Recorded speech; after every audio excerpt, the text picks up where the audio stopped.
Okay,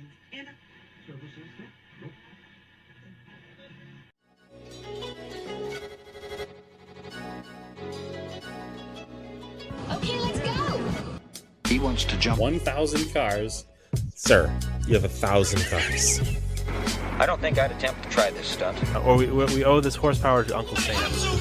Too many Car. Roses would be... Like I put my beer belly on it.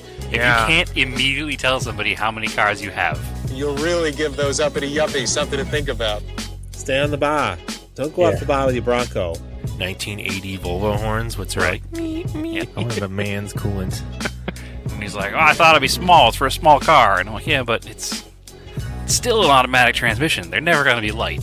It's definitely going to have to crash. Starting off with Brad buying another car. That's the West. Internet. Is this a Nigerian oil print? I also wish you drove a tan Camry. Anyways, Anyway, that's a horrible, very horrible podcast content. very Talking about a picture. inside joke. It loves to be driven hard. All right, welcome to Auto Off Topic. What's up, Brad? Not much, Andrew. What's going on with you? Just hanging out here. No thunderstorms. No nothing. Just a normal summer night. It certainly is. It certainly is. And it's a normal summer night here, too. So I'm hiding in the house under a fan next to the air conditioning duct. Yeah, I believe it. I would like to start this episode again with a frustration / not serious anger at our friends over at a different podcast, if you don't mind. Okay. I don't know if you're caught up on another Pointless Automotive podcast, but we 3 weeks ago did an episode about $10,000 under cheap cars. Yes. And then us and them had a conversation regarding Polar Seltzer, and there was a couple of memes sent back and forth. Well, they went ahead and did an episode with $5,000 cars, completely taking my idea of what we're going to do next was a $5,000 car episode, but they went ahead and did it. So I would just like to say, get your own ideas, boys. Those are ours. That's all. I mean, we can also do it. We can still do it, for sure. It was just, I was listening, I was like, hey, that was supposed to be what I was going to do next. But obviously we didn't say it out loud, and we can't claim any rights to an idea, and an idea is an idea, and they're basically California us, so we'll let it slide. But nonetheless, I'm angry a bit, but not really. We still like it. Anyway, that's all. I just wanted to get it out there. It's on my chest, burning for at least a week and a half, because we didn't record last week because we were on holiday for the holiday, and we didn't get to express that. Yeah. Well, you were on actual holiday. You took a vacation. I did not. I worked. I did take a vacation. Yep. I had my one day of Thursday off. We didn't even get Friday off, and I spent most of my day just calming down my dog. So yeah, she's not a fan of the boom. Put it that way. Nope. And the boom here in Arizona is 100% legal, and it's everywhere. So we don't celebrate the 4th of July. We celebrate June 30th through July 10th is what happens around here, it seems. So anyway, that's what went down around here. But you were away, so no episode recorded.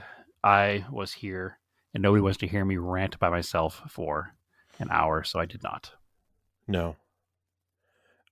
Thank you for agreeing so quickly. Yeah, we were we were up in New Hampshire, and one of the days we were coming back. I don't know why people can't move over for emergency vehicles that are on the side of the road.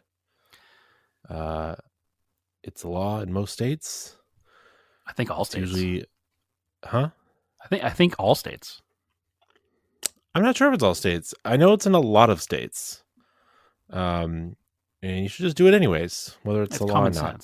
Because, I nearly watched an Altima kill a tow truck driver. So they literally did not slow down, did not move over, like drove under the door as the guy opened the door on his truck Nice. and stepped out.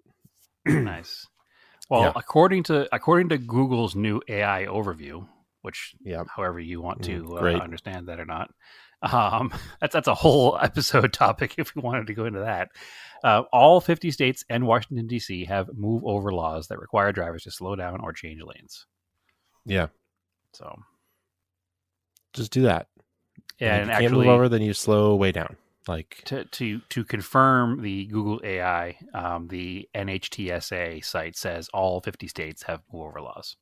So yeah, get out of the way. okay. Also, get out of the left lane where you're not going faster than everybody else. But more importantly, move over out of emergency vehicles. Not even just emergency vehicles. If you see a car on the side of the road, move over. Yeah, I move over anyways because Yeah. Regardless of what it is. I don't know what's going on with that car. I'll just move over. And, whatever. It's like usually there's enough room that you can move over.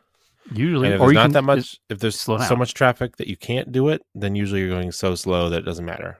Yep. And if you can't move over, then slow down at the bare Yeah. minimum. Just pay attention. I'll never forget probably 2001 or two, very, early internet forum days. There was a very well-known forum member in the Volkswagen community who was changing a tire on the side of the road in his Beetle in like North Carolina and was killed by a passing driver. And it's always stuck with me since then, just because this was a person who was at the time the same age as me and just driving his vintage car out on a weekend and had a problem, got a flat tire, and because somebody wasn't paying attention, he's no longer with us.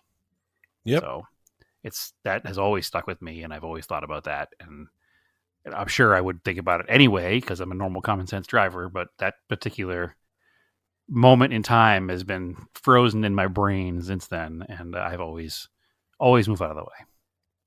100%. Yeah. Not to be such a downer. It's just like an annoying thing that, people do. No, it's a very annoying thing. And, I'm sure that most of our listeners probably do move out of the way because we're car enthusiasts. We're more aware of cars and car laws and common sense. We're not, the so-called NPC in traffic, right? We're just moving along through our day, chatting on our cell phone, watching YouTube videos and TikToks while we drive and crash into tow trucks. Like, that's not our listener, more than likely. But unfortunately, there's so many of them out there. It's crazy. I actually ran into a friend in traffic the other day. Oh, really? You ran right into him? Didn't run into him, no. But I had to I was driving my work car, which he did not know I even would ever be in. And it was funny, speaking of NPCs, because I had to do wacky waving arm man out the window to get attention because I'm driving a silver Camry. So I look like an NPC, but at least I move out of the way. So, yeah. Anyway. Such a bummer, Andrew. How are you going to bring it back from that? I don't know. I went to the Marblehead Cruisin' Okay. Tuesday night. That was fun. Weather's been pretty nice here, so it was a nice night to go out when it was down. Took the G20 over there. Haven't really driven that too much, just kind of around town. My car's great. Yeah, it is. It doesn't need anything, which is cool. Washed it shined right up. It's very satisfying. it just drives. Every I time haven't had I've time to driven do it, track I've days fallen with in it, love but so it is what it is. I took Marco over. It's like, even though it was 90 degrees out, that cruising is down by the water, so it was nice and cool. it's literally a beach parking lot, so it doesn't get any closer than that. No. But yeah, it's funny. It's like real vintage Land Rover heavy. The organizers into that group. So a lot of those guys show up. Which is But fine. there's, It's also very Marblehead. Yeah.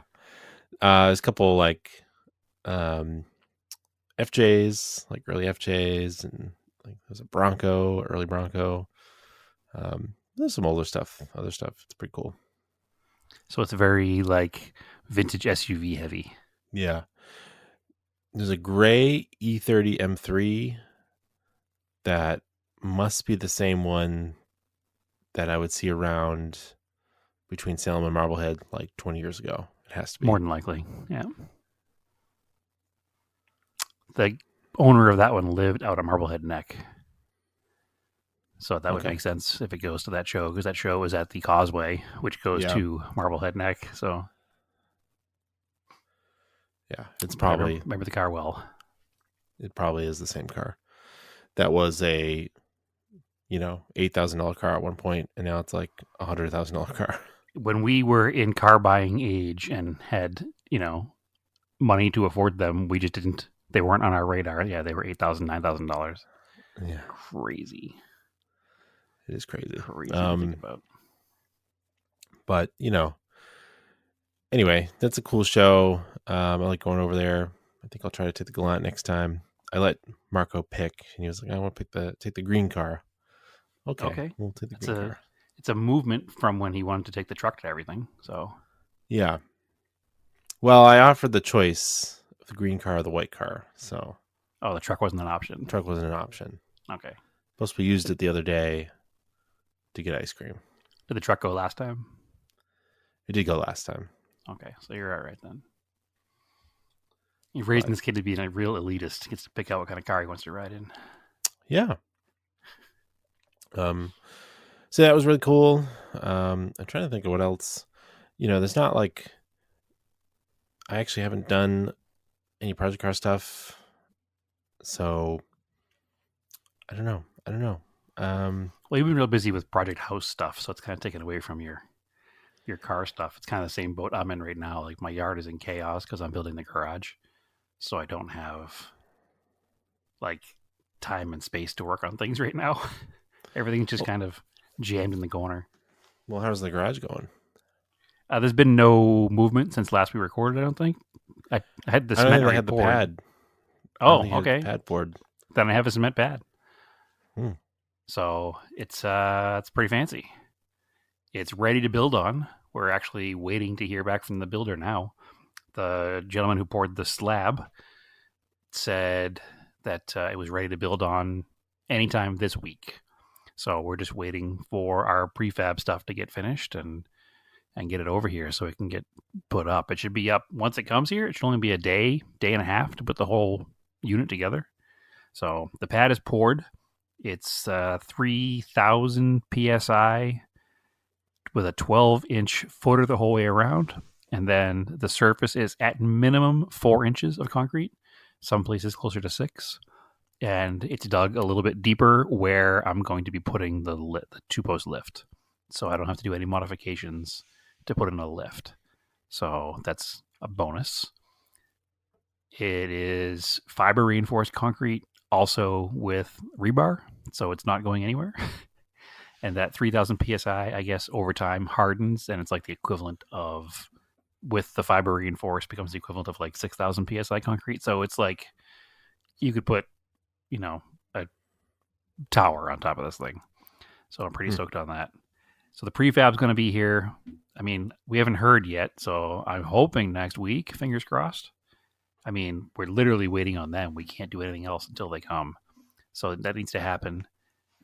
I deleted the doors from the prefab, so it won't have doors on it when they're done, because I want to put in high clearance doors so that I can have lifts and they won't make that 90-degree or turn at the top of the door opening and turn into the lifts. So they're going to have like a much more shallow angle. So as you open the door, it kind of goes up along the wall instead of folding into the roof, the ceiling space. So that's going to be an additional cost and time before it's done. But we can't do anything until we have the actual building here. So I'm like starting to get antsy. Big slab out back. The dog is finally walked on it though, so she's happy with it now. She wouldn't go near it for a while, but now that it's off gassed enough, she goes on top of it. Figured that had to be what it was. It must have been a smell issue. But yeah, they came down. They finished doing the demolition that we couldn't quite finish with their really big really big Bobcat with a jackhammer attachment. Oh, that was the trick. You had to put the jackhammer on the Bobcat. And have it weigh a lot more than humans controlling it and have Yeah. down pressure from hydraulics. Yeah. It was wild to watch it. It made short work of everything. And then the craziest thing about the whole scenario was that I was wondering how he was going to get the concrete slab parts out because the Bobcat had that attachment in the front and not like a tractor attachment. Yeah. The guy is so good with his Bobcat that he drills the, hits it with the jackhammer attachment, puts the jackhammer under the edge of the concrete, lifts the concrete, drives the Bobcat forward, and then balances a 6x5 6-inch deep piece of concrete on the jackhammer and drives 100 feet backwards out of the driveway, lifts the arm with the concrete balanced on it. I mean, it had to be at least 12 feet into the back of the dump truck. Like, I wouldn't even think you would be able to do that legally. Like, it just seems so sketchy. Like, if that had fallen off at any point, it would have gone through my garage. It would have knocked down the block wall between my house and the neighbor's house.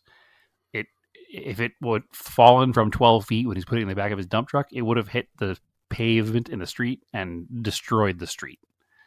But he was confident enough to balance this thing on the jackhammer attachment, which is no more than 10 inches wide. Insanity. But I guess that's what you do if you do it every day, right? And I won't say I'm not sure. I won't say the name of the concrete company out loud because that's probably not legal. Yeah, I'm not sure if that's the proper use of the jackhammer, but whatever works. My guess is that it's not. And I don't care because it's done. And I didn't see him do it the first time. I saw him do it the second time. And I was like, man, that is impressive. So we did all influencer style. We have a stop motion video of it happening. So I can get that uploaded somewhere at some point. So put the GoPro on the roof of the porch and just had it do a stop motion's the wrong word, but you know what I mean. A photo every 3 seconds, whatever you call lapse. that. Time lapse. There you go. There you go. Stop motion implies that a clay man did my cement work, but yeah, it was an animation. Yeah, not stop motion. It was a time lapse. So a time lapse of that being done, and then of the concrete being poured, and then we'll have another one of the actual building going up. So pretty neat stuff. But yeah, I don't have much of an update other than I have a cement pad. They did cut a little, like a tiny little ramp on the front where the doors are, so that there'll be a little bit of a down right there. But yeah, that's where I'm at. We're not going to have a full driveway when it's done. We're just going to backfill with some crushed stone and whatnot for a while until we financially recovered from building the garage to have a driveway poured because it's expensive. I don't know what concrete cost in New England is right now, but it's not cheap out here. I have no idea. Yeah, well, don't, because it's expensive. That's the part of the reason we don't have a driveway yet, because the 720 square foot pad itself was mid-teens. So it wasn't like it was so much more expensive as just those extra few feet. Yes. Because more than a few feet, it's almost the same space again that we're going to have done. And it's going to be a different style, so it would have required a different truck and different. It would have been a lot more work, and yeah, it would cost us probably another $10,000 to do it at the same time. So they couldn't just patch it in. If you saw the situation we're working with, it's not really a patch it in situation. Weird.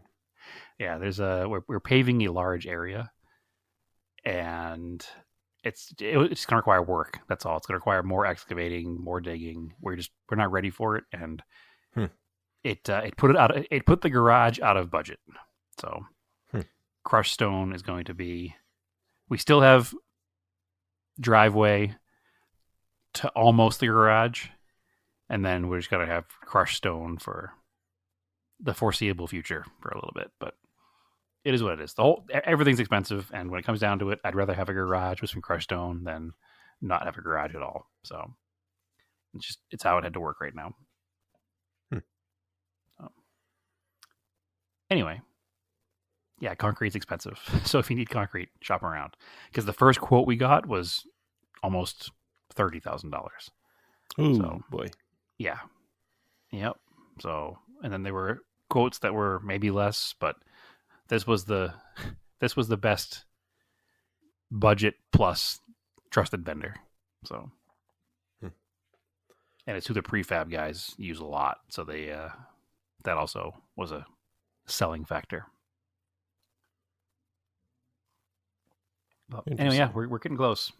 I mean, when the garage goes up, it doesn't mean we're done. There's a lot of stuff has to be done before cars can go in the garage. So, like, I'm going to run all the electrical, or I shouldn't say we're going to run all the electrical, save for the actual electrical box itself. We'll have that done by a licensed electrician so that it can be all inspected and cleared and good, and then they can double check the rest of our work while they're there. And then we're going to do all the installation and drywall as well before we even start putting cars in it. Because as you know from your garage, when your dad built a garage, you start putting things in it before you put the drywall up. Then it becomes a huge pain to put the drywall up because everything's going to come back out of it again. So we're going to try to get as much done as possible before we start putting cars inside. So that electricity, drywall, and the floors epoxied will be done before anything else is done. So, but yeah, we're getting somewhere. We're just not there yet. So stay tuned for more pictures and updates. I haven't even posted any pictures of what's going on yet because I'm kind of like waiting. I want to make sure everything's done, and then I might put a picture up. But who knows? It's exciting, but it's definitely taking away from both the budget of money and time for playing with car projects right now. So everything's just kind of sitting. I do need to finish putting the Mercor back together so I can officially put that on the market too. And there may be some other cars moving here in the next week or so. There's potential for another car to be gone next week. So there's definitely some changes afoot. So that's my project car stuff. There is no project car. Okay. What did you take apart in the Mercure? I didn't take apart anything in the Mercor. It's broken. What broke on it? This time?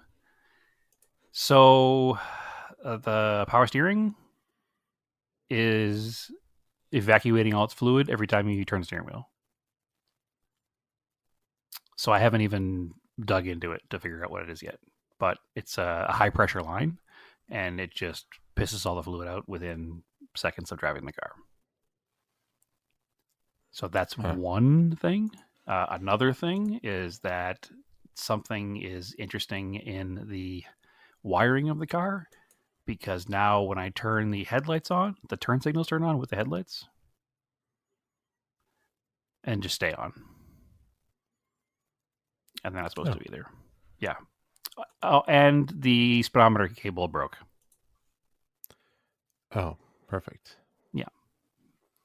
So, I mean, I could sell it as is right now if somebody wants a project, but they're not getting a discount, so I got to fix it. If somebody wants a project and wants to pay full price, they can buy it from me right now. But yeah. I need to fix those things. And I stopped driving it because the speedometer cable broke, and I don't want to falsely add miles. So I don't want to become a TMU car. So I'm literally not using it. And then by not using it, other things went down. So I think I know what's wrong with the wiring. I think it's in the aftermarket radio. I think that the dimmer wire is backfeeding back into the harness because I think it was put in wrong. After talking to somebody about it, that seems to be a common occurrence. So hopefully that's a very simple one. It's also causing the battery to drain. So speedometer cable I haven't even looked at. Power steering I haven't even looked at. But yeah, it's just frustrating stuff. Everybody talks about those cars as being like neat in concept, but kind of a pain to own. And as somebody who's owned multiple Starions over the years, which have the same reputation, and Eclipses and Talons that have the same reputation, I was like, how bad can it be? So, that bad. And then before I sell it, I'm probably going to do a timing belt water pump as well, just because it's due time-wise, and it will help market the car a bit. It's a non-interference engine, so it's not the end of the world if it does break. But I think that if I just have that, it's a single overhead cam car, so it's not a difficult timing belt to do. And I think if I just have that extra line in my for sale, it makes it a little bit more appealing to somebody. Much more so than fresh speedometer cable. Yeah. Fresh power steering line, fresh speedometer cable, fresh wiring in the radio, and timing belt and water pump are done. So, and fresh fuel pump and fresh whatever else I've done to that car since I've had it. Fresh everything. But that's where we're at. I haven't even driven a car in probably 2 weeks, other than my work car. So that's how non-project car life it's been here. There's the Sapporo and the Cressida are in the front garage. They're accessible. The Eclipse and the 944 are in the driveway. They're accessible. So I could drive them. I haven't had a reason to. There hasn't been any events happening, and I haven't done anything. So there we're at. The one event that is moving right along is the Arizona Rising Sun Rally. We're putting more and more stuff together with that. So we have a couple of sponsors on board that will be announced in the next week or so, and we're getting pretty close to full as far as cars for participating. So that's moving right along. We have some stickers and flyers. So if you're in Arizona and you're interested in doing a local car rally, kind of in the vein of a what are some of the big ones out there, like the Snowball 1000 and the other like California rallies, a much shorter version of like the Overcrest rally, just a single day kind of deal. Okay. Yeah, that's kind of the plan. So, but if it's the azrisingsunrally.com is the website or the Instagram, and you can find out more information at both those places and sign up if you're in Arizona and have a pre-05 Japanese car. So that's my official plug for the show. Okay. But yeah, no other project car stuff right now. Just life. Yeah, there's not too much going on. The big squabble here is that Massachusetts is giving people a hard time with K vehicles. And not so K vehicles. Yeah, it seems. It's unclear if people with short digit JDM imports are being allowed to register them. Definitely not K vehicles. They released a whole thing and people got it that like if it's a certain K truck or van, they're not being allowed to be registered. Yeah, looking at the list, they only listed off a few K trucks and vans, but they also listed off Toyota Hi-Ace and Light Ace, which are not K vehicles. In fact, they are the Japanese equivalent of a vehicle that they sold here. So it's weird that they're on the list as well. So I don't think that they even know what they're talking about, unfortunately. I know it's been talked about in a few different places. I've heard it. I've seen it, written on a few different articles online. Massachusetts is not the first either. This seems to be a shift in something that's causing this to happen. And what I don't understand and make it make sense to me is that this is not something that is brought to the people. There's no vote. There's no voice. It was just all of a sudden somebody arbitrarily decided that these aren't legal anymore. Yes. So that's the other thing. Somebody made a Facebook group for Massachusetts owners. A lot of people have been calling and emailing representatives. They've been posting that the representatives have been fairly responsive and interested in this issue. And apparently when they've been contacting the RMV, they've not gotten very far either. And Right. the concern is that this was not legislated. There's no law that says you can't. In fact, there's a register law these that says you vehicles. can. Well, yes, there's federal laws that say they're exempt from. The argument is that it's that I can't remember the name of the insurance thing. FVMSS. No, ACH or something. It's some association of insurance companies or something. Okay. Their guidance, right? That's the same guidance that Rhode Island was given. Okay. And probably Maine. Yeah. I'm really. It's annoying that I'm blanking on it. It's like a something, but it's just like it's like a lobbying group or something, or an association for insurance companies of like best practices. And like best practices is to not register these vehicles because they are unsafe. They do not meet federal motor vehicle safety standards for the time when they were built because they didn't have them. But there are federal laws that say vehicles older than 25 years are exempt. Now, of course, registration is up to each state, and the registry does have the right to not register a vehicle. But I think the expectation is that people are like, well, then that should be written down as a law and not just up to the interpretation of the RMV, Correct. at least in Massachusetts.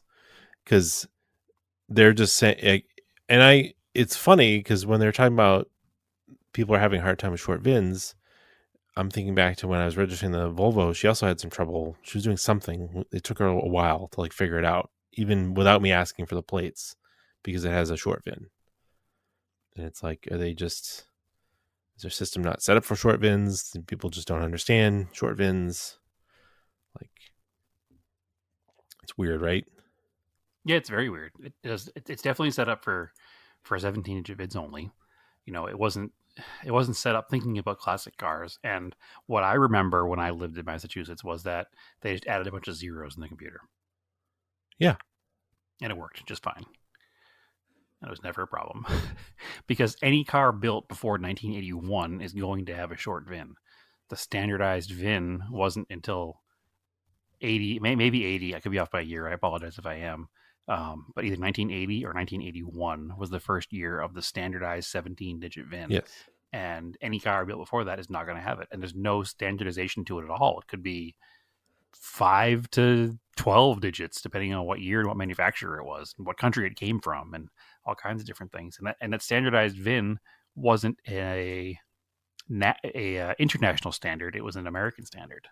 Right. So this is why the issue is arising with these 90s cars or 90s K trucks in this case that have non-standard VINs.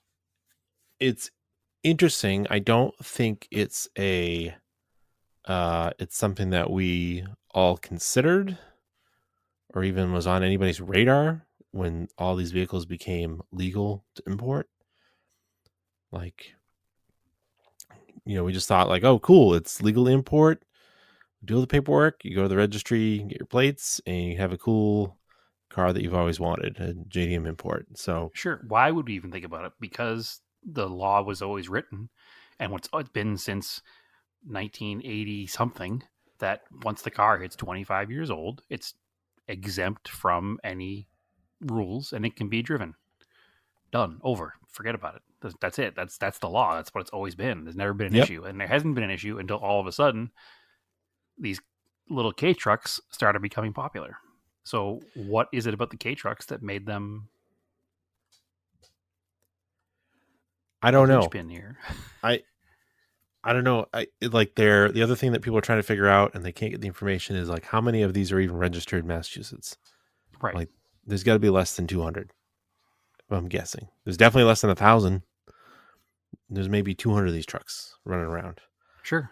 So people are like, well, what is the evidence that these are more dangerous 1,000 than anything else? Yeah, even if there are 1,000, how many motorcycles are running around Massachusetts? And That's the thing. there's, and I hate to be the guy to bring up the classic car argument because, I don't want to jeopardize classic car ownership or drivability, but a 1997 Subaru Sandbar K truck is acres more safe than a 1914 Model T, excuse me. Like, and I'm not trying to say that because I don't want them to be like, oh, fine, we'll ban Model Ts too, because I don't want that. Obviously, that's the wrong argument to make. But the use case is similar. Most people aren't buying a K truck to drive every day, and if they are, it's the same percentage that are driving a 1930s car every day. Well, yeah, that's what doesn't make sense. Is you've got all these old classic cars that are no more safe, but it's fine because they were sold here, so they're grandfathered in. Sure, but it's only if you bring in European cars, it doesn't seem like it's a problem, but it only seems like it's a problem with Japanese stuff. So it's like, what's going on there? It's funny. I have the perfect car to test a theory there in Massachusetts, but I don't live there anymore, so I won't. But because I have a Japanese car that was imported from Germany, I wonder if that would cause a red flag. That car has a full VIN, though, doesn't it? But it's not an American VIN. It would not come up in the system. Yeah, I don't know.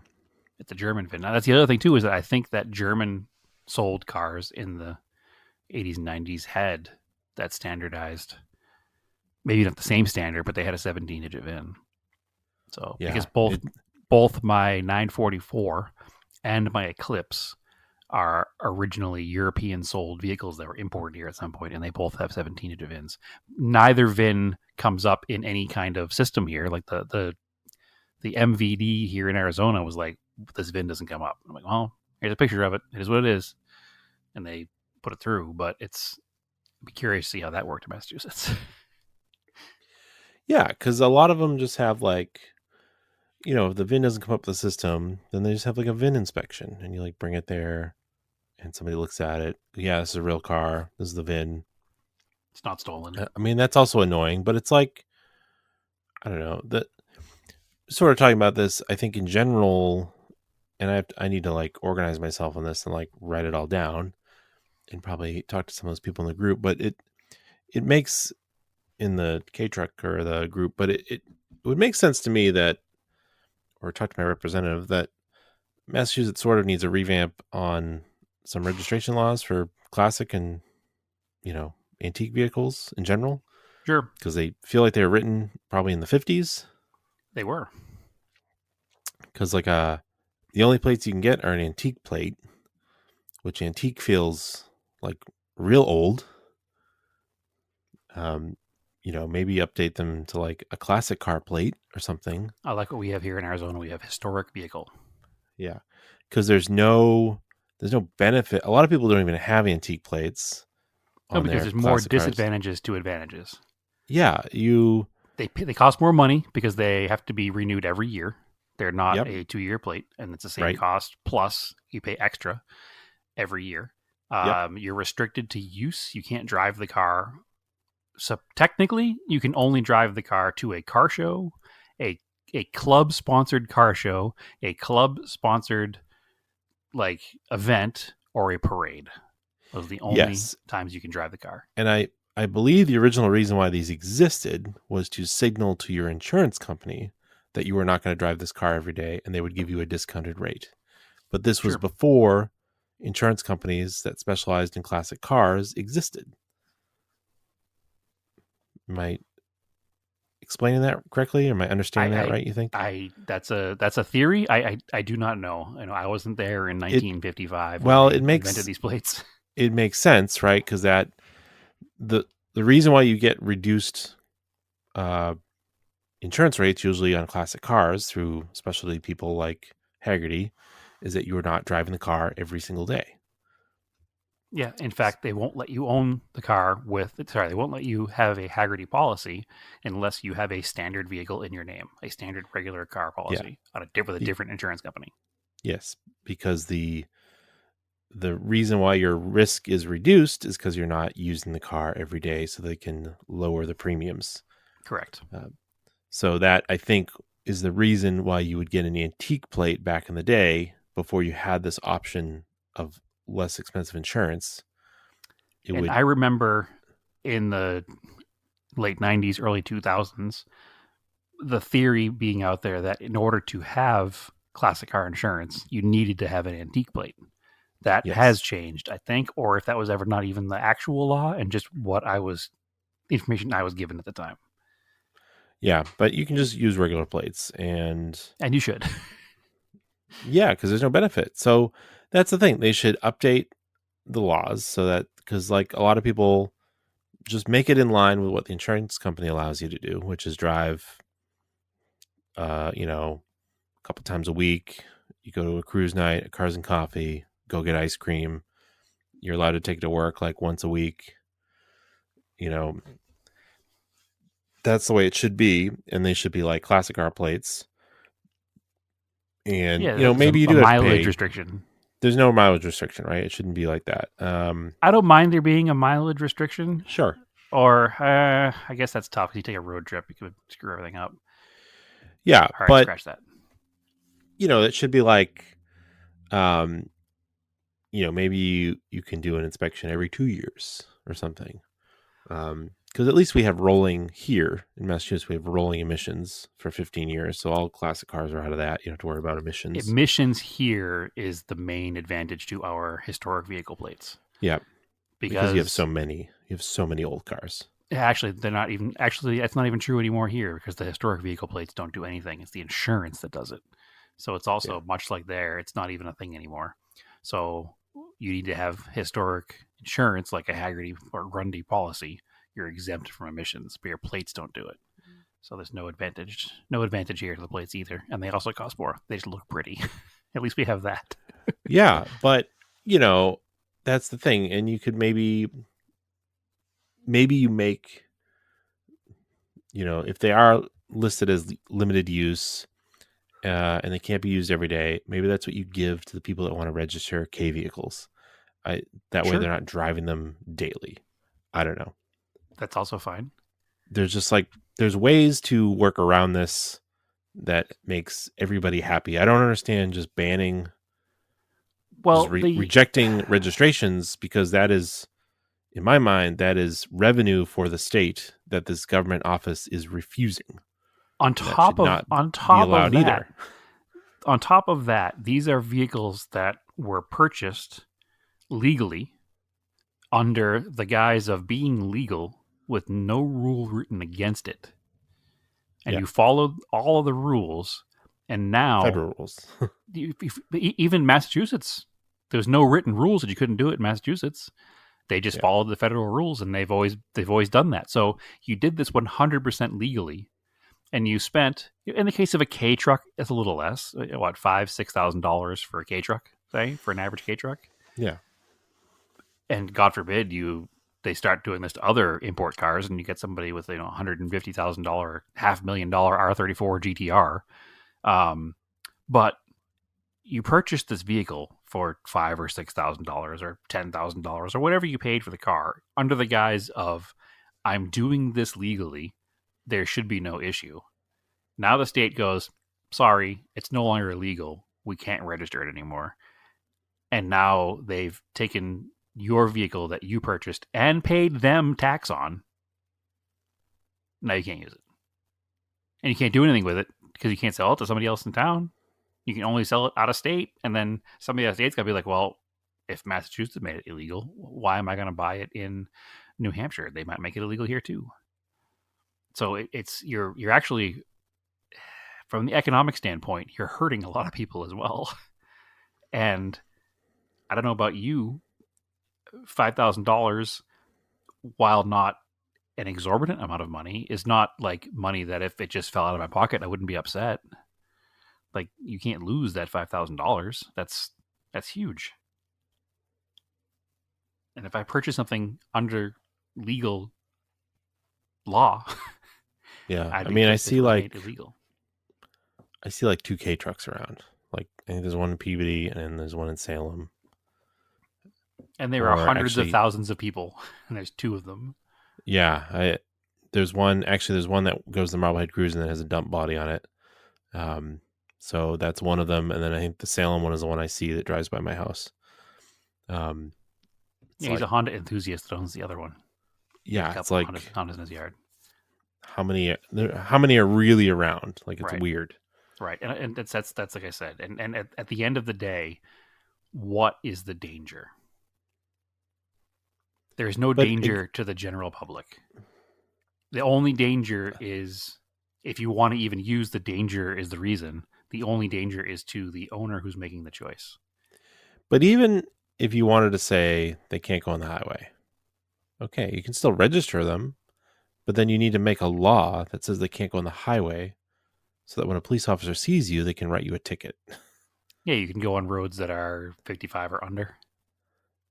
Yeah. But even then, that doesn't make any sense either, because the vehicles do highway speeds.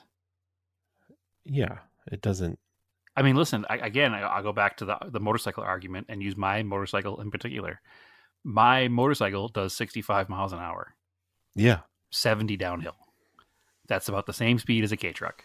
There is no, and that is you can buy one brand new at a dealership right now. And nobody is saying that is too slow for public use and it's too dangerous for public use. It's totally legal for me to buy that vehicle.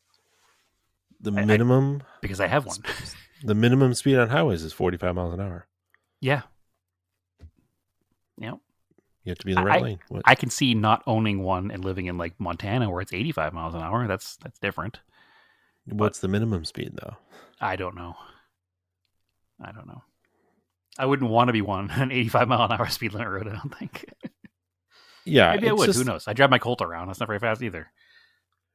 I'm keeping an eye on it. I'm hopeful people are successful. I need to look into some other stuff.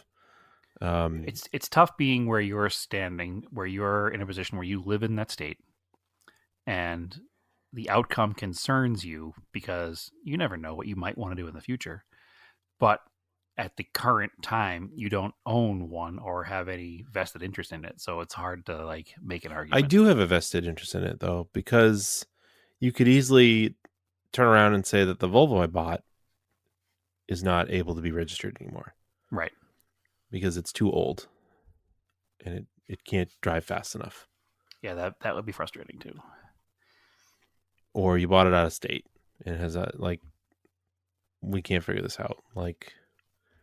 But it's also frustrating because it's not the same-ish, but I've talked about how it doesn't seem like the RMV knows their own rules. It couldn't even get the year manufacturer plates for it because they just didn't understand the rules that I was showing them right in front of them that they didn't even want to read. That were right in front of them that I was holding. That's a quality of employee problem right there. But that's the other thing too. If it's an issue with people not understanding how to register them at the registry, then give people a certain branch that they have to go to, or it's an appointment only thing. I mean, yeah, it's a little more of a pain in the butt, but I guess that's the sacrifice you'd have to make to have one of these cars. It's a little bit more work, but it should still be possible. Sure. And that's a totally reasonable thing to say. Yeah, you can't just go down there and register it normally. You need to have I know here in Phoenix we have what they call level 2 inspections. Yeah. Which means you have to have, a DPS officer look at the vehicle, and it's kind of like a VIN inspection. I think it's called level 2. I haven't had to deal with one, thankfully, but there are certain reasons you have to do it. Like if you're trying to retitle a salvage vehicle, or you have a vehicle that for some reason doesn't have proper paperwork. If you took a bonded title, you can go to level 2 inspection. Well, that's the other annoying thing about Massachusetts. They don't offer a temp tag before a car is registered. For you just like a 5-day temp tag to move a car. Like that is unacceptable that it doesn't exist. So you have to do illegal things to move a car. Yeah, there needs to be some kind of a in between scenario too, because we do have temp tags here. We have single day, 3-day, and 30-day. Yeah. Now, the biggest issue I have with them is there is no checks and balances on getting one. So you can get a 3-day temp tag with no insurance, which is not right. So, well, I'm sure in Massachusetts you would still have to have insurance, which is fine. Yeah. But like, I got a car that has like needs a VIN inspection. How do I get it there? I got to tow it to you. Like, yes, just let me get but a temp tag. That's the same here too. You can't get a temp tag on a car that needs a level 2. See that? You should be able to at least get a temp tag so you can get it to them. They want to make sure it's legal before they give a temp tag out. That is the same here. That like I tried to put a temp tag on a trailer, and because it had never been registered, like when I bought that brand new trailer, yeah, to tow my stuff out here, I applied for a temp tag, and they're like, no, it's still on bill of sale. You can't get a temp tag. It's brand new. It's never been registered anywhere. So temp tags apparently only work on vehicles that have paperwork filled out by a car dealership or already have been registered somewhere. So, which is why I had to do illegal things and borrow a friend's trailer plate. Yeah, it's like you try to do it in a legal way, and it's like there's no way to actually do it sometimes. Right. We've driven plenty of cars home on plates. No, we haven't. I don't really do it anymore because I don't have anything to buy like that. Also, we could just call a tow truck now. Yeah. Massachusetts has the rule where you can run your plates for, 7 days? Yeah. But technically, you have to... That feels like a wink rule. Well, I don't know. If you have the proper paperwork and you have informed your insurance company of the act, and you have all the paperwork saying so, it is technically legal. But there are so many... Same thing. The understanding of the law is so up to interpretation that it just becomes tough. So I remember the statute of limitations, I'm sure, is expired now, but you and I have written fake bill of sales to each other in the past to get that 7 days of usage to move cars. Oh yeah, I sold my other car to this kid Andrew. I don't know who he is. He's bought my car. Meanwhile, you're in the car with me. But nonetheless, yeah, we've definitely done that in the past. Very long time ago, like 65 years ago, before we were even born. But whatever, it's difficult to try to do everything 100% legally because they make it so difficult.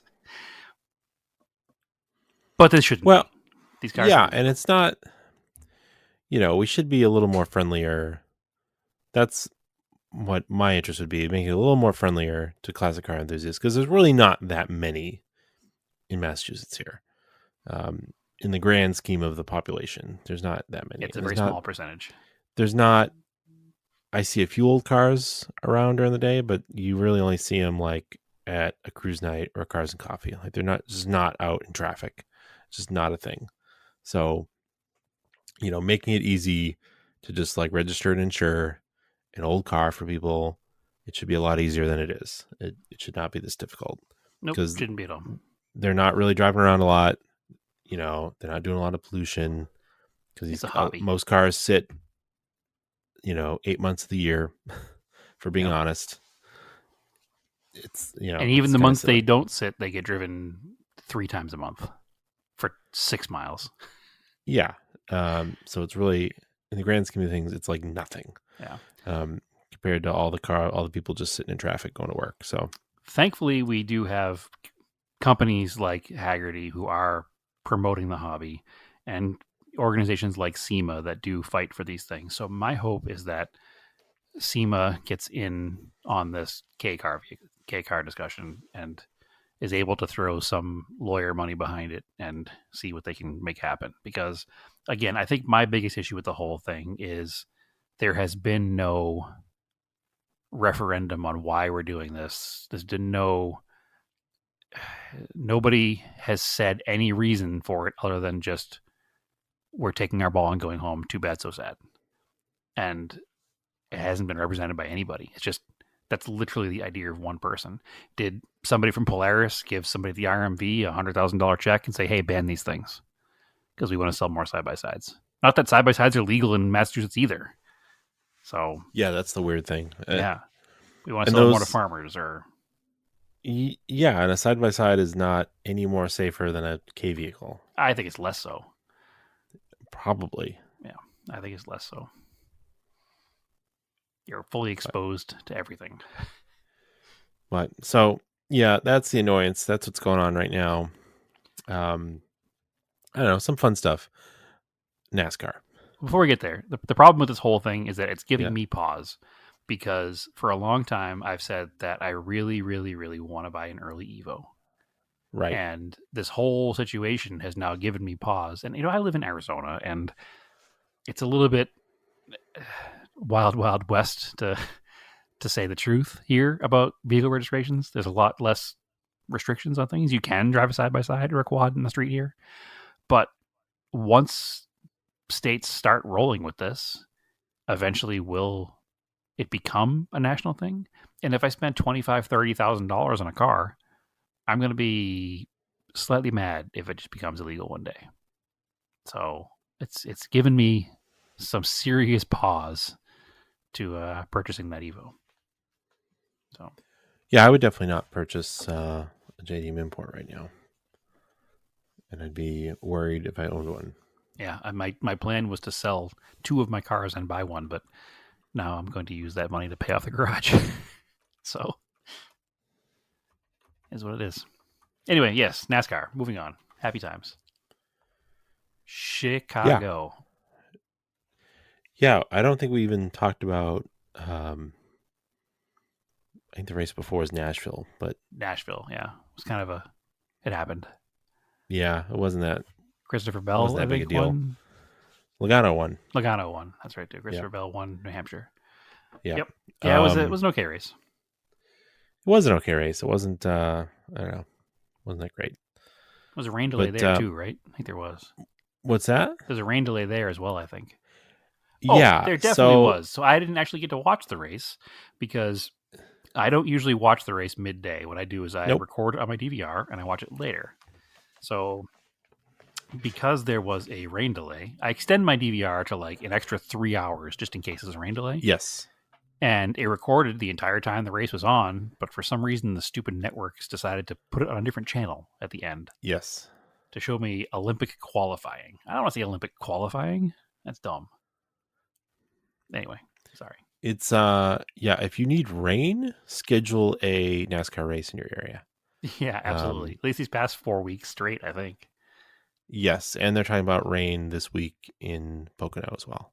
Sweet. It's weird.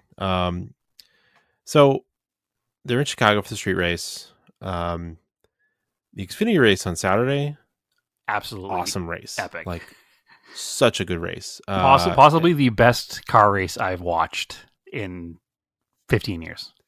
Yeah. And those are in the old Gen 6 cars too. So Yeah, solid axle, H pattern shifters, yeah. 15-inch wheels with bubble tires. Yeah. So cool. SVG and Larson were racing so hard, but like also clean. It was really, really good. So respectful. It was like that moment when a person that you're playing like your racing simulator with and you have a really good race and you're like, yeah, this is amazing. It was like watching that in real life. It was so good watching them use each other up, but like respectfully. Yeah. Like they would lean But on each then- other, but not punt each other. Yeah. But then eventually, I mean, SVG is just a master on a street course. He just drove away. Yes, he did. And he drove away from pretty much everyone. And even like AJ Allmendinger was trying to push real hard and then pushed too hard and went right in the wall. Yeah. Like, so Yeah. he deservedly won the Xfinity race. But you like, it's worth it to go back and just watch the highlights. They're so good. Yeah, 100%. Such a good race. So, Sunday rolls around. Larson's on the pole. Again, Larson, like, annoying as he can be, what a talent that he's really good at road courses. He's a good too. driver. Yeah. He's good at Um, ovals. He's good in open wheel cars. He's good in midget cars. He's good in, doesn't matter. He's a so driver. yeah, he's on the pole. SVG qualified like 5th. A bunch of other drivers qualified really well too. Bubba Wallace was up there because he's been practicing road coursing. Yep. Yeah, he had a great day going. Yep. We'll get to that. And they started late. There's a threat of rain. It looked pretty cloudy. And they were getting close. Like, it was interesting. Right. The track started out kind of wet.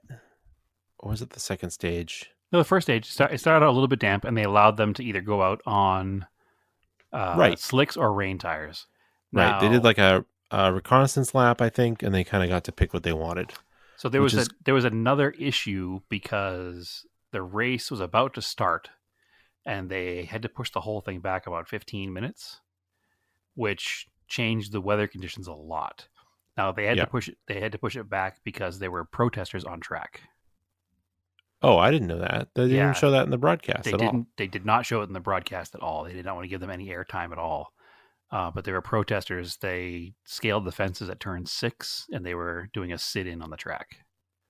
So that's why that delay happened in the beginning of the race. It wasn't because they were waiting out the weather. And that is what changed the whole course of the race, because had they gone out 15 minutes earlier, they would have all gone on slicks. But because that 15-minute wait time, the rain came in, and they all had the option of running on either slicks or rain tires, and they went, pretty much 50-50. So, no, I didn't know that. Yeah, I don't even know what they were protesting, but I know that protesters went on track, and 10 to 15 minutes of delay happened because of that. So, yeah. But anyway, the first stage, also amazing. Great racing. SVG drove right to the front after a while. It was like, I was watching it. I was like, man, this is what NASCAR needed to compete with F1. A really good street course race. Like, this is so, so good.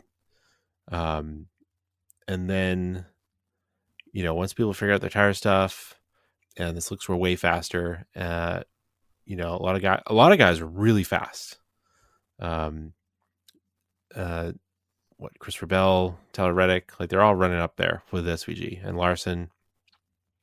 And then stage 2 rolled around, and they did like a delayed kind of like, they actually did unlike last year, they actually did yellows at the end of the stages on road course. Which I know a lot of people are anti stages and yellows and forced yellows. I like it. Yeah, maybe not on a road course. I don't know. Or like, look at the weather. Like, they knew weather was coming in, and they like delayed the start of stage 1 or stage 2, and then it just started downpouring, right? Downpouring. Yeah. And now I'm trying to remember, did they make it through and stop, or they stopped in the middle of stage 2 or at the beginning? So they had run a bunch of caution laps. So they started stage 2 in the rain. Everybody was on rain tires pretty much.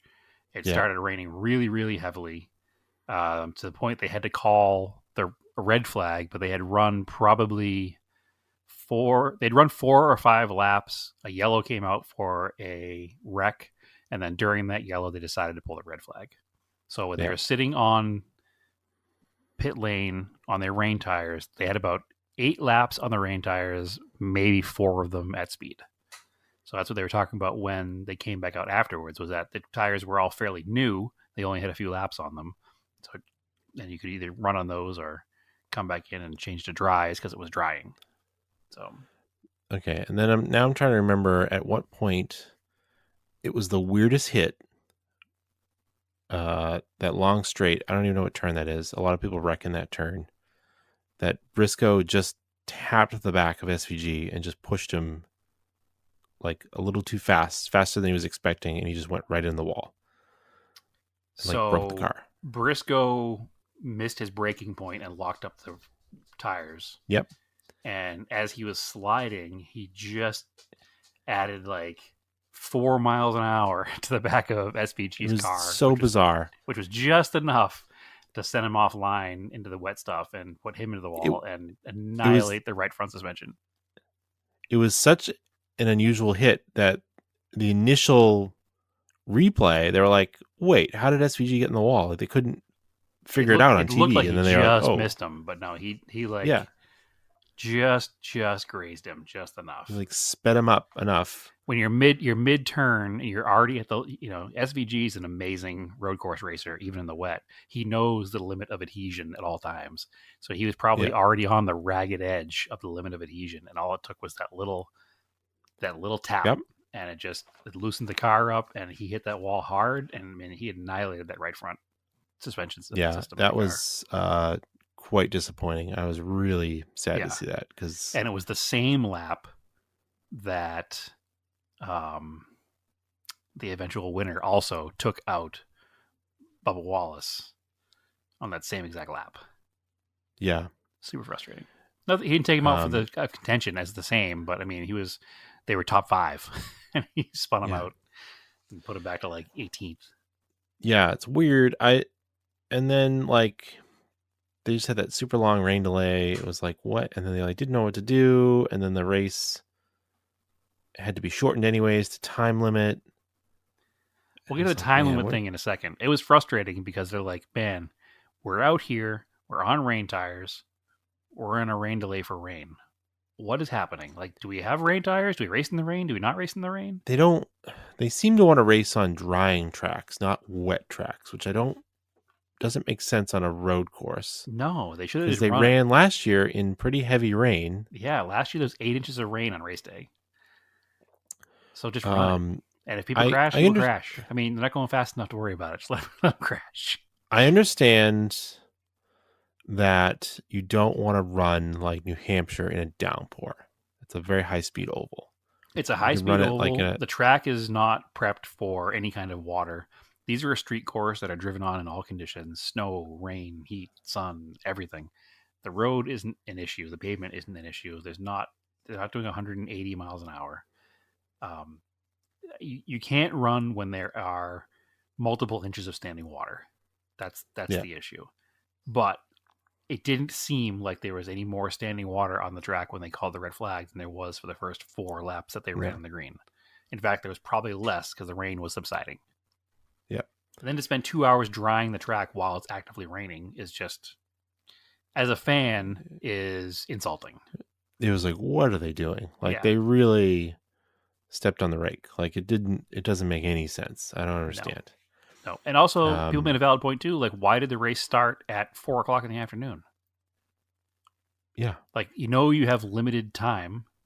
4:00 in the afternoon is pretty late when you only have 3 or 4 hours of sunlight left, and it's going to be a rainy day. Why didn't the race start at 12:30 in the afternoon?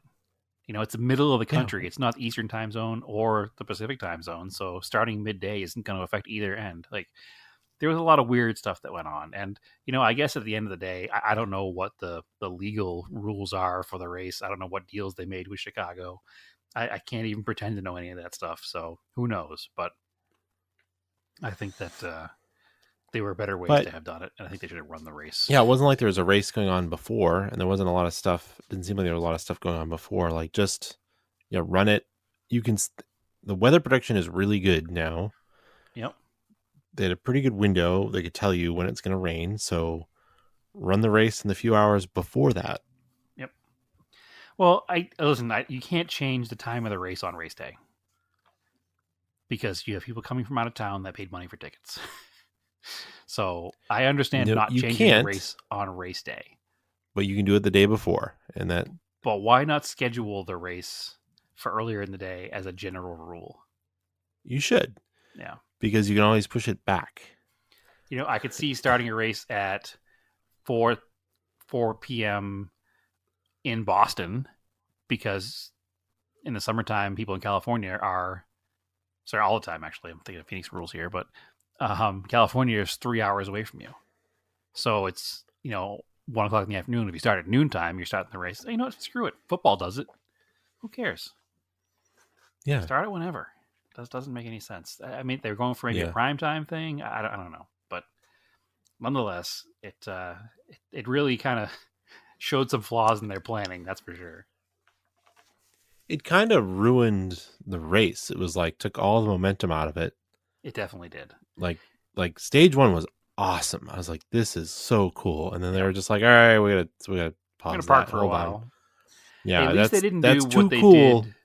Gotta stop. At least they didn't do on TV what they did in New Hampshire, which was even more insulting to the fans, where they just started the broadcast over.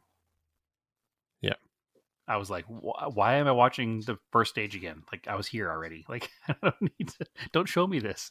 They should have some sort of reel put together of like a historic thing or something, or like replay a race from like 1968. Like, do something cooler than just showing me stage 1 and 2 over again during the red flag. Like, there's got to be something better than that.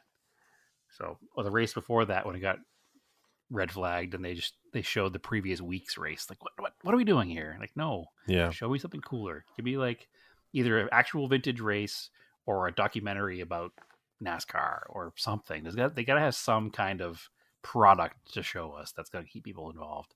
But that's another whole story for another whole day. But I will say that they did bring a little bit of excitement back in the end by making it a timed race.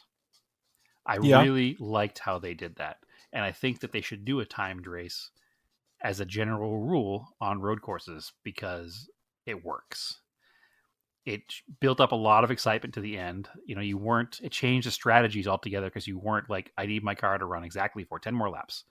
You didn't know because you didn't know how many yellows there were going to be or how many greens there were going to be or how long it was going to run for. And the way they had it so that when the driver crossed the line after the clock hit 0, that was the white flag lap and then 1 lap after that. And that was, I think, absolutely perfect. And it worked out well. So it built more excitement towards the end. And you were watching Tyler Reddick wheeling his car, trying to catch up with the guy who won. Who won? Ally number 24? Alex Bowman.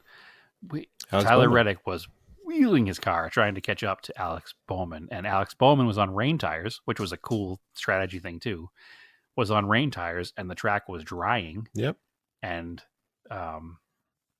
Tyler Reddick was on slicks and was taking full advantage of having the grip now, and was running almost 2 seconds a lap faster than Alex Bowman, and he was catching him hard until he made a little bit of a misjudgment in, I think that's turn 6 or 7.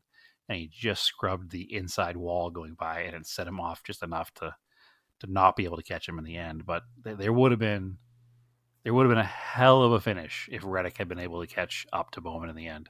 Yeah, I think it would have been it would have been either Reddick would have won the race, or neither of them would have won the race. I think is what would have happened if he got there. Yeah.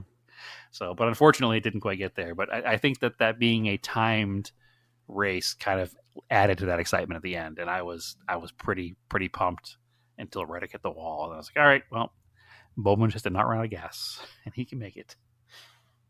So yeah, because Joey Hand was doing well for a while too. Yep. That pit strategy, staying out. Yep. IMSA driver, so Yep. road course guy. Yep.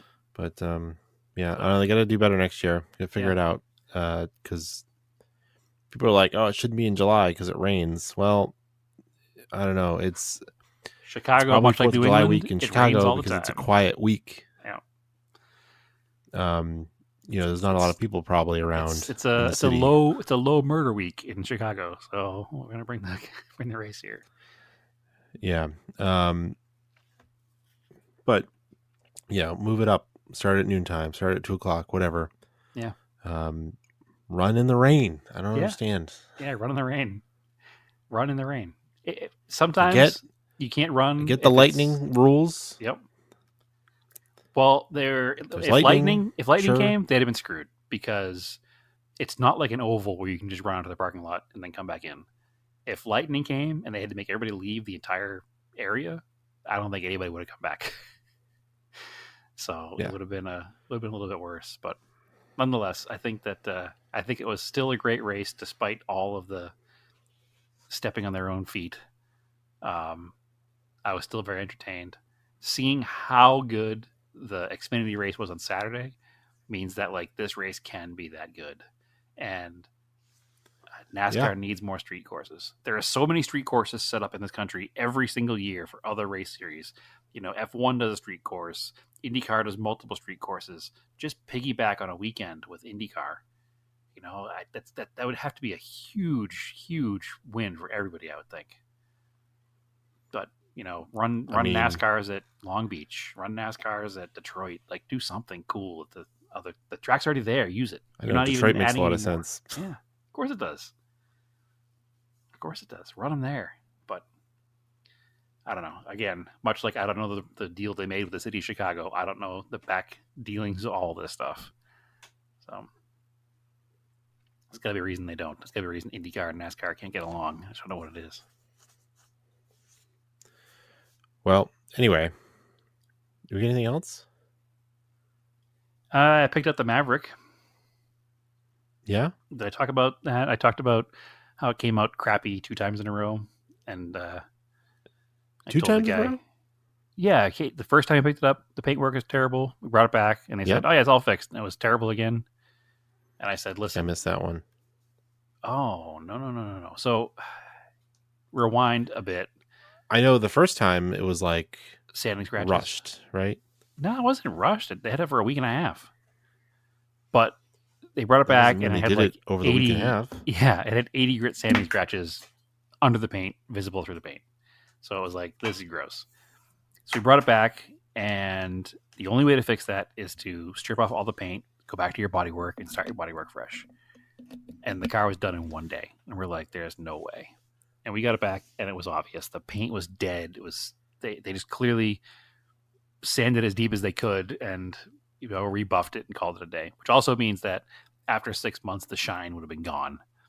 So I was like, absolutely not. We're not accepting this. I said, but I need to not let you guys handle it anymore. And I'm going to bring it to a shop that I know and I trust. So unfortunately, that shop was busy, and they've been busy. So it's been months. But finally, last week, they took the Maverick in to do the re-repair. So I picked it up earlier this week, and paintwork is good. The car looks good. The color is good. It's got a nice shine to it. There's no sanding scratches. Everything looked great. I picked the car up. I drove it home. Drove it the next day to go pick up. Oh, I picked up a set of wheels. I'll talk about that in a second. Drove the next day to pick up a set of wheels, and I noticed that there was a gap in the taillight against the bedside. Not the tailgate side, but the bedside. I was like, huh. Yeah. And I went and I looked, and I realized that the gap was huge, and I put my finger between the taillight and the bedside, and I was like, well, that's not right. And I went to the other side, and the other side wasn't as bad until I touched it, and it popped the rest of the way out. And I was like, huh, that's weird. So the way these Ford taillights are designed, they have what looks like a ball seat on the truck side, and they bolt on the tailgate side. And you have to put the ball seat in first, and it clips in place. And then you push the taillight in the rest of the way and screw it in on the tailgate side. And they didn't do it right, apparently. My guess is that they just set it in place and screwed it in place. And they probably looked fine until I drove it, and they just vibrated out a little bit. So Naomi is out of town, and I was like, hey, truck looks good except for this. I was like, I can just take it apart, and I'll put the taillights back in, and I'll put it back together, and we'll just call it a day. And then she made a valid point where she said, no, they were paid a couple of $1,000s to fix the quarter panel. We should have them fix it, because if for any reason anything in there is broken, I don't want it to be on us to have to buy any parts. And I was like, okay, yeah, you're right. So that makes sense.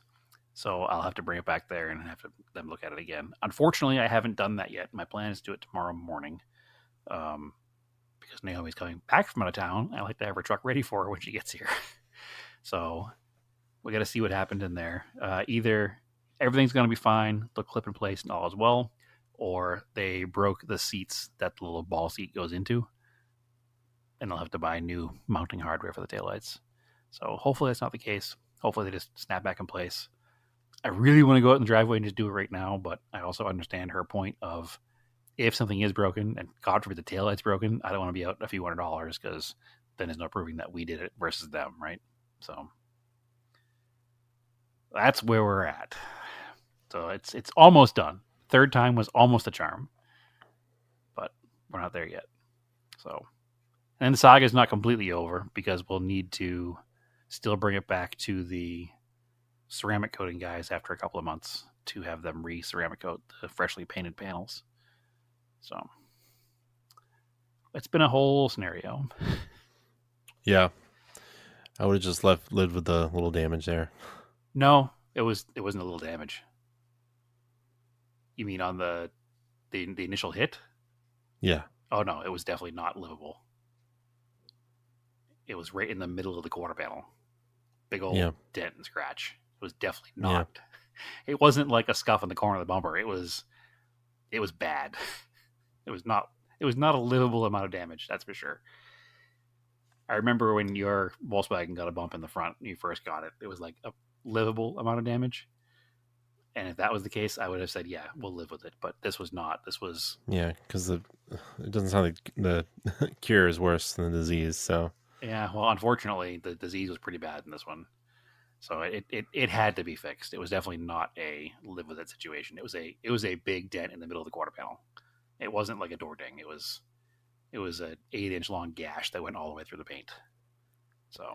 Because my worry is that people cannot actually fix things, so it's not worth it to have them try to fix stuff. But thankfully, I work in the industry, and I was able to bring it to a shop that is competent, except apparently at putting taillights in. But that's not a huge issue, I don't think. The truck looks good now. So, and it looked really, really bad, Andrew. It was definitely not I'll have to pull up the original pictures and send them to you again, because you would be like, oh yeah, you're right. You wouldn't live with that. It was literally a 7 or 8 inch long gash that went all the way through the paint. It was a dent and scratch, not just a scratch. So it was ugly. In a very obvious place, like the driver's side of the car. You walk up to it, you see it every time. Yeah, it was definitely not a live with it moment. So anyway, but yeah, that's really it. I got nothing else to talk about. That is an episode of Auto Off Topic. All right. Where can they find you, Brad? They can find me on Instagram at TSISS350. Also find me on Threads at the same. And they can find both of us at Discord. Find us on our Instagram. Send us a message. Come join us on Discord. Cool. Yeah, I'm on Instagram, Racenanger, and Threads, Racenanger. So, and also the podcast is on Facebook at Auto Off Topic Podcast, and also on Instagram and Threads. Excellent. So, yeah. As always, keep your cars analog and aim for roses.